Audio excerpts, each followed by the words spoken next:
Estimadas y estimados, saludos cordiales. Hoy presento una profecía muy urgente, y es el pequeño tiempo de angustia, parte 1. Mateo 24:9 dice: Entonces os entregarán a tribulación, y os matarán, y seréis aborrecidos de todas las gentes por causa de mi nombre. Ocurre un tiempo de angustia antes que termine el tiempo de prueba. Al empezar el tiempo de angustia fuimos henchidos del Espíritu Santo cuando salimos a proclamar más plenamente el sábado.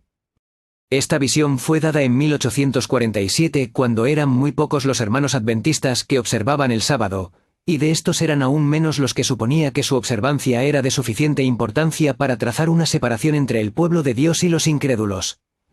Ahora se comienza a ver el cumplimiento de esa visión.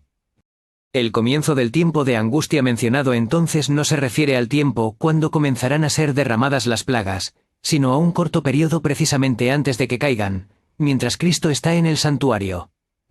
En ese tiempo, cuando se esté terminando la obra de la salvación, vendrá aflicción sobre la tierra y las naciones se airarán, aunque serán mantenidos en jaque para que no impidan la realización de la obra del tercer ángel. La ley de Dios ha de ser invalidada por los instrumentos de Satanás. En Estados Unidos, que se jacta de la libertad, se acabará la libertad religiosa. Se definirá el conflicto sobre la cuestión del sábado, y que conmoverá a todo el mundo. Una grande crisis aguarda al pueblo de Dios.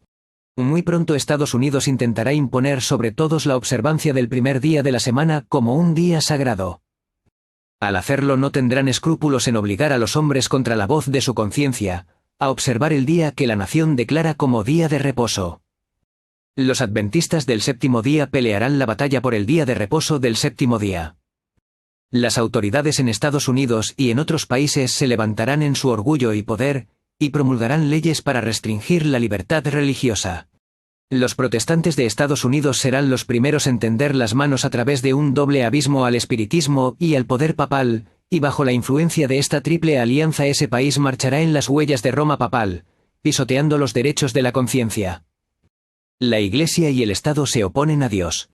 Todos los que no se sometan a los decretos de los concilios nacionales y obedezcan las leyes nacionales que ordenan exaltar el día de reposo instituido por el hombre de pecado, por encima del día santo de Dios, sentirán no solamente el poder opresivo del papado, sino también el del mundo protestante, que es la imagen de la bestia. Los cuerpos religiosos que rehúsen oír los mensajes de advertencia de Dios estarán dominados por fuentes engañosos y se unirán con el poder civil para perseguir a los santos. Las iglesias protestantes se unirán con el poder papal para perseguir al pueblo de Dios que guardan los mandamientos.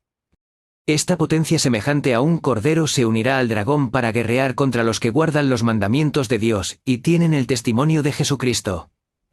La Iglesia apelará al brazo de la autoridad civil, y en esta obra los papistas y los protestantes irán unidos. Los que vivimos durante los últimos días de la historia de esta tierra sabremos lo que significa ser perseguidos por causa de la verdad. La injusticia prevalecerá en los tribunales. Los jueces se negarán a escuchar las razones de los que son leales a los mandamientos de Dios, porque saben que los argumentos en favor del cuarto mandamiento son irrefutables. Dirán: tenemos una ley, y por nuestra ley debe morir. Para ellos la ley de Dios no significa nada. Nuestra ley es suprema para ellos. Quienes respeten esta ley humana serán favorecidos, pero no se les mostrará ningún favor a los que no se inclinen ante el ídolo del falso día de reposo. Cuando seamos llevados ante los tribunales, tendremos que renunciar a nuestros derechos, a menos que esto nos ponga en conflicto con Dios. No estamos pidiendo que se nos reconozcan nuestros derechos, sino que se reconozca el derecho de Dios de recibir nuestro servicio. Los adventistas serán tratados con desprecio. La misma mente magistral que maquinó contra los fieles en el siglo pasado sigue procurando librar la tierra de quienes temen a Dios y obedecen su ley. La riqueza, el genio y la educación se combinarán para cubrirlos de escarnio. Gobernantes perseguidores, ministros de la religión y miembros de las iglesias conspirarán contra ellos. De viva voz por la pluma, con jactanciosas amenazas y el ridículo, procurarán destruir su fe.